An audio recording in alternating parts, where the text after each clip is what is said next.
Alright, so I want to explain kind of the science between my most recent personal best and my previous personal bests, and kind of show everybody where we're chipping away on some time.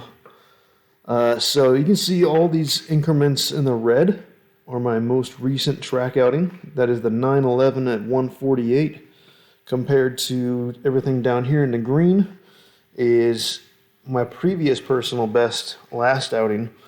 You can see that one started off a 143 60 foot, ended at a 923, and this 923 run was actually a race, so everything was a little bit softer on the leave just from like a safety margin to not spin or anything, whereas this 911 pass, just testing new stuff out. I think the DA was pretty comparable both days, but to start things out, you can see my 911 pass, which is going to be the solid lines in this particular data log, where all these dotted lines are my slower pass. You can see that I have the two-step turned up, so it's at 35.25, and by doing that, you can actually see these little pink lines. Look, I'm leaving at 9 pounds of boost versus 7.4. Now, the problem is that's still pretty close to my gate pressure. I do not have CO2. So you can see really in this section is where we got to spice things up in order to get that really good 60 foot. So really, to get that 60 foot spiced up, I had to raise the RPM, and that was the only mechanism I have to raise the boost. Because you can see if we go to the boost controller, even on this most recent pass, you can see that like the boost controller is at 100% duty. The previous one is at 50% duty, but even if it sits at 100%, it really can't build any more boost. It's just, that's what it's going to do on the wastegate. Like, the only means I have of raising boost is just to raise the RPM. When I go out next, one thing I want to try is add in some more fuel and see if I can get this boost to ramp in a little harder. And then also to get it to spool a little bit harder in this section when I'm just kind of sitting there on a two-step. So what I would like to see is the injector pulse width to be quite a bit more. Theoretically, dumping more fuel in there will make it hotter, have more energy in the exhaust pipe, and drive that turbine wheel. But in any event, you can see that this new personal best of the 911 had significantly more boost throughout first gear, and that's what got us that really decent 60 foot of 136. But it is hitting the tire harder. Whereas if I was leaving at this lower RPM, this 32.75, it's really easy, soft hit, and it gets down pretty much on everything. So I can leave on a lot like more marginal conditions. You can see that the ignition timing is pretty much the same. It's these blue lines. Now keep in mind, the shift points are slightly different, and I did do a few other things with the timing. And you can see here, there's a big discrepancy in the timing towards the end of the run here, because how I have it configured is once it hits 160, it pulls timing pretty aggressively. That's just a safety margin to not like burn up the motor. But there's two areas I figured I could improve on. Number one is I noticed one thing. When I do this 1-2 shift on both data logs, this is expected. I have a nice little 2D table set up to kind of soften this shift.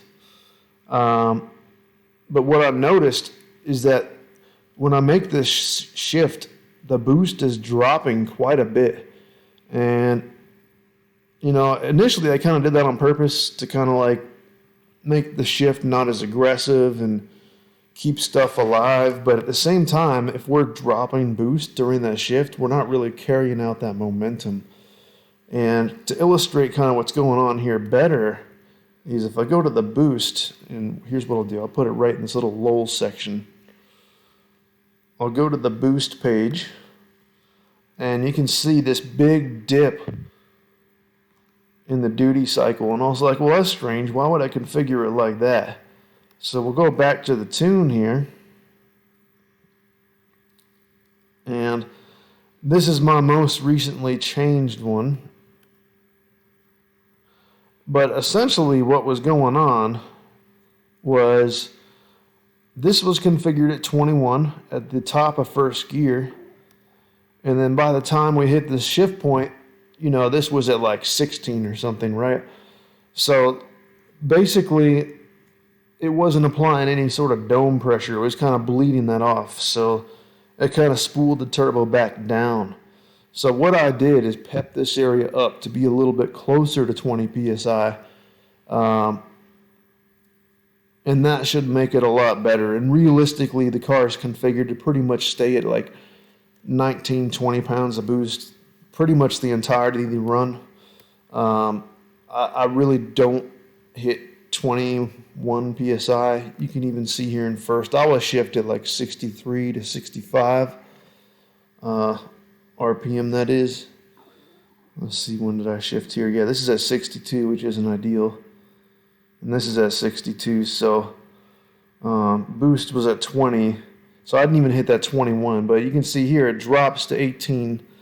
So by making this boost line a little more flat here, we won't be bleeding off that boost by, you know, venting it out the controller.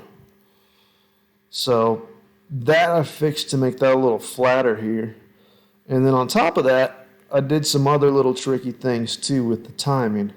I have about a degree or two margin in this motor, knowing that from the dyno, to where it can take a little more power. But I don't like giving it all that power the entirety of the run, especially in a quarter mile. So here's what I do. I got a 2D table. Here's some of my safeties. Whoops. It's a 2D per gear table. That's what I'm looking for. So I actually have a timing per gear. And in order to pep things up on the 60-foot, what I did is I added that extra degree for almost a second in first gear. And that certainly helped pep things up on the 60-foot.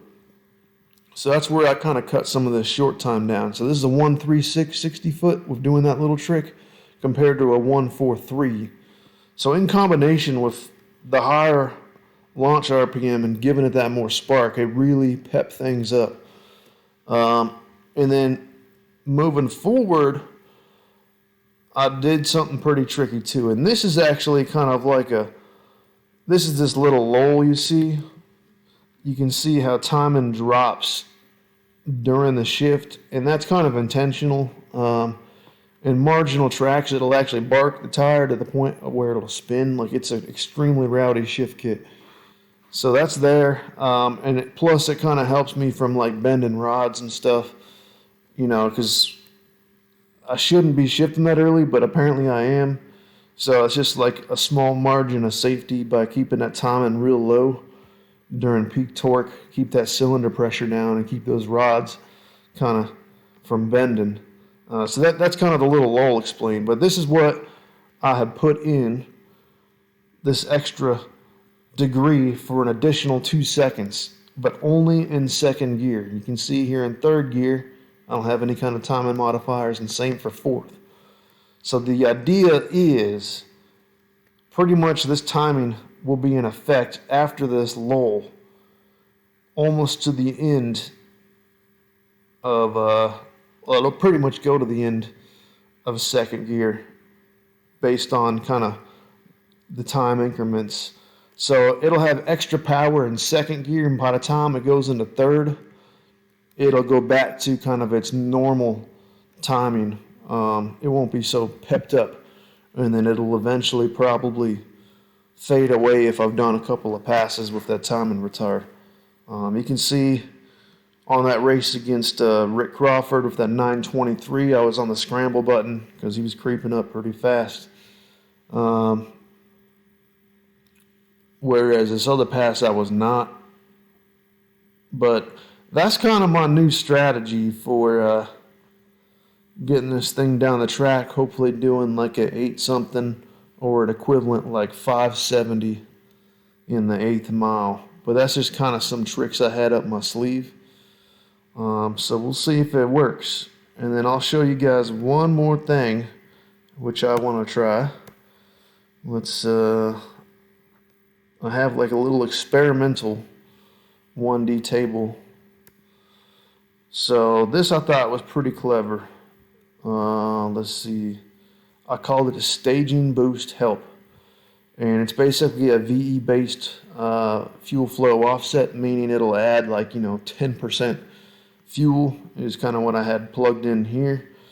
So basically whenever I'm on the trans brake and throttle's above 100 or 90% rather, it will add 10% more fuel for up to 15 seconds. Let's hope we're not on the transmission brake that long, but that's just kind of an extra margin.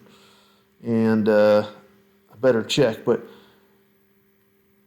we need to make sure this disables when I'm off the trans brake. So yes, that looks like it will need both. So anyways, this is kind of the trick I had, and I want to try.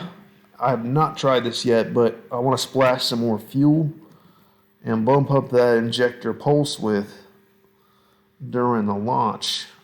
Well, really before the launch in this section here, right? And that will hopefully raise the boost a little bit higher here without me having to raise the RPM, is the thought process. Might spit some fireballs, I don't know. But that's kind of my thought process on the tune-up. The latest tune-up, when we get back out there, timing will be a little bit more flat. It'll still have this lull here in the second gear. But with that little timing modifier I had for 2D per gear timing, it'll make everything a little flatter. But generally speaking, this puppy's at like 16 degrees, 17 degrees for the entirety of the pole.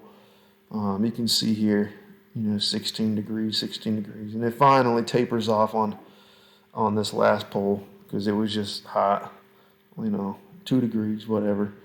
So it does look a little wild, but really it's like moving around like a degree or two. So it's a pretty flat timing curve as it is. But everything else is pretty happy in these data logs. The one thing I did notice though is when we're starting to pull these faster 60 foots, is the oil pressure starting to go away. Let's see if we can chart that. So